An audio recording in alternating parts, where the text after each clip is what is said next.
माँ प्यो ਨੂੰ ਇਨਸਾਫ ਦਵਾ ਦਿਓ, ਮੇਰੇ ਮਾਂ ਪਿਓ ਵਡੇਰਿਆਂ ਦਾ ਕੁਝ ਕਰ ਦਿਓ, ਉਹ ਤੇ ਬੇੜਾ ਗਰਕ ਕਰ ਗਈ ਤੇ ਮੇਰੇ ਮਾਂ ਪਿਓ ਬੁਢਾਪੇ ਨੇ ਵਿਚਾਰੇ ਕਿੱਥੇ ਜਾਣਗੇ। ਇੱਕੋ ਇੱਕ ਮੁੰਡਾ ਸੀ ਉਹਨਾਂ ਦਾ ਕਮਾਉਣ ਵਾਲਾ।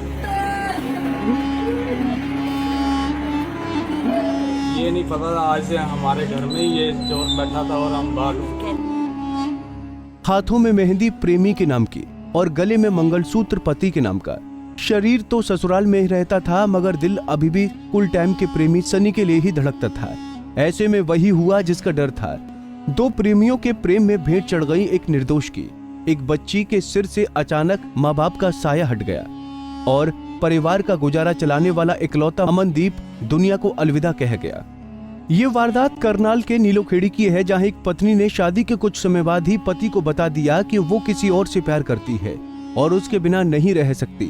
अमनदीप ने अपनी इज्जत बचाई और पत्नी रिम्पी को प्रेमी सन्नी से मिलने की इजाजत दे दी।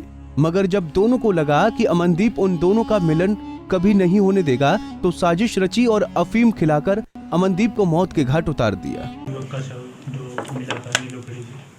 24 तारीख को एक शव हमें नीलोखेड़ी के पास से मिला था, त्रावड़ी से निकलते ही थोड़ा सा आगे, और उसकी सिर पे चोट मार के और गला काट के हत्या की गई थी।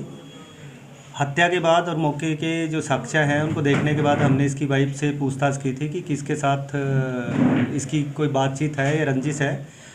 और इसकी वाइफ का फ़ोन चेक करने के बाद हमें पता लगा कि जितनी भी चैट्स थी 24 तारीख को एक लड़के के साथ जो थी वो उसने डिलीट कर रखी है। जब हमने उस लड़के के बारे में पूछा तो उसने बताया कि मेरा फ्रेंड है, हर्षदीप है, अम्बाला का है और मेरा पहले दिन से फ्रेंड है और वो अमनदीप का भी फ्रेंड है, हमारा कॉमन फ्रेंड है। और उसको मैंने इसके गुमशुदा के बारे में बातचीत की थी।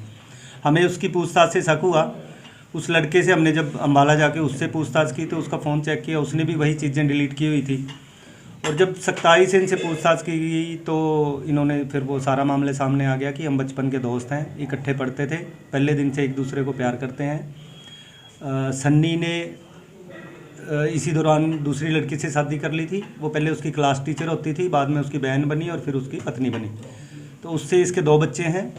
उसके बाद इसने रिम्पी ने भी शादी कर ली थी, लेकिन दोनों की शादियां होने के बाद भी दोनों एक दूसरे से मिलते थे, दोनों की बातचीत थी और दोनों एक दूसरे को पसंद करते थे। अब जो सन्नी की वाइफ है वो काफ़ी टाइम से अपने मायके में रह रही है, इनकी लिटिगेशन भी चल रही है। उसने दहेज के केस कर रखे हैं, इसने डाइवोर्स का केस उसके खिलाफ किया हुआ है। उन केसों के बाद ये इनका और ज़्यादा नज़दीकियाँ बढ़ गई और ज़्यादा मिलने जुलने लग गए। रिम्पी ने काफ़ी टाइम से इसके पति को कह रखा था कि मैंने अब मेरा ये दोस्त है, मैं इसके बिना नहीं रह सकती और मैंने इसके साथ ही रहना। और अमनदीप ने कहा था कि मैं घर वालों से एक बार बात कर लूँ फिर तुम्हें इकट्ठा कर देता हूँ मैं। इनके घर में एक पिछले हफ्ते एक शादी थी, उसने फाइनली ये कह दिया था कि इस शादी के बाद मैं तेरे को तेरे प्रेमी के पास भेज दूंगा। और 25 तारीख को जैसे इनको पता लगा कि ये इसको लेने वापस आएगा, क्योंकि एक हफ्ता से वहीं अपने मायके में थी, और 24 तारीख को इसके प्रेमी ने इसकी हत्या कर दी।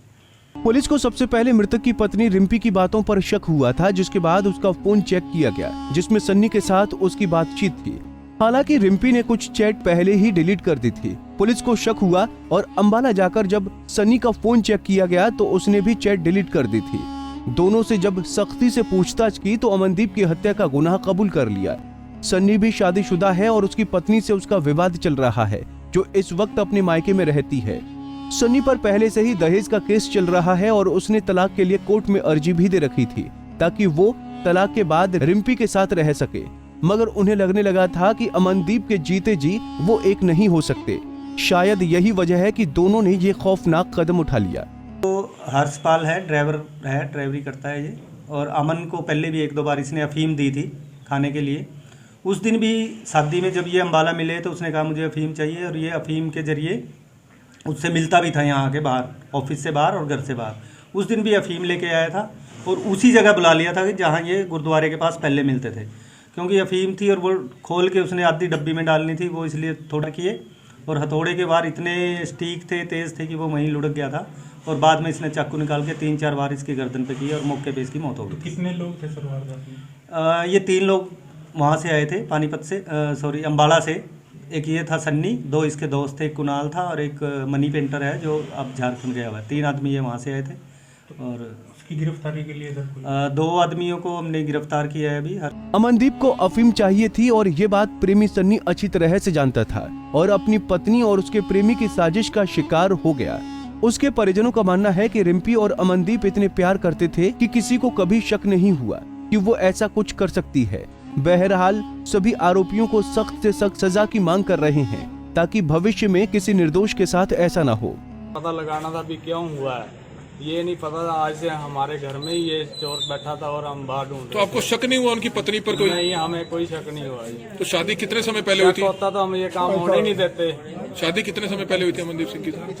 4 साल हो गए, 4-5 साल हो तो इनकी पत्नी को अब कब ले गए थे अरेस्ट करके पुलिस? नहीं सी अगर जरा कोई शक होता तो ਅਸੀਂ ਭਰਾ ਨੂੰ ਬਚਾ ਨਾ ਲੈਂਦੇ ਮੁੰਡੇ ਅਸੀਂ ਤਾਂ ਬਚਾ ਲੈਣਾ ਸੀ ਮੁੰਡੇ ਨੂੰ ਸਾਰਾ ਪਤਾ। तो वो दोस्त हैं इनके, बता रहे हैं कौन है?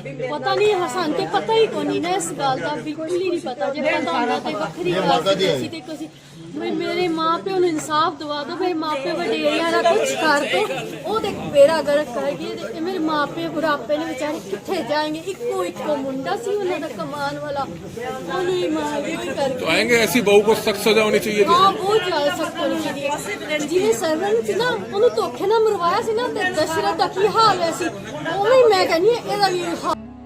जानकारी के मुताबिक आरोपी रिम्पी और सनी स्कूल में साथ ही पढ़ते थे। शादी के बाद भी दोनों का प्यार कम नहीं हुआ, जिसका खामियाजा अमनदीप के परिवार को 24 नवंबर को भुगतना पड़ा। आरोपी प्रेमी सन्नी ने अमनदीप को खेतों में ले जाकर हथौड़े से सिर पर कई वार किए और उसकी हत्या कर दी।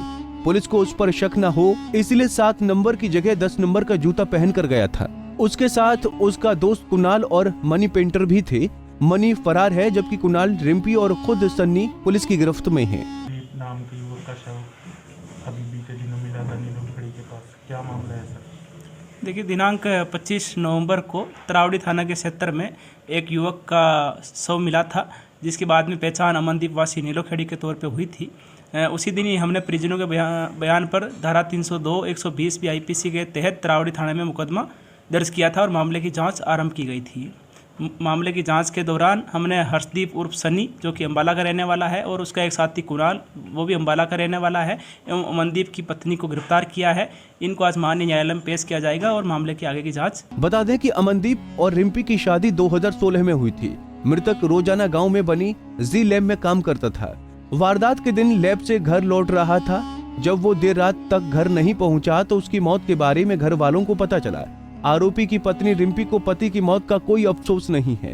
बहरहाल पुलिस ने तीनों को कोर्ट में पेश कर रिमांड पर लिया है और फरार आरोपी मनी पेंटर की तलाश में जुटी है। करनाल से केसरी पंजाब केसरी टीवी। हमसे जुड़े रहने के लिए हमारे YouTube चैनल को सब्सक्राइब करें और नई वीडियो की नोटिफिकेशन के लिए बेल आइकॉन को दबाएं। अगर आप ये वीडियो Facebook पर देख रहे हैं तो लाइक जरूर करें और ज्यादा से ज्यादा शेयर करें। धन्यवाद।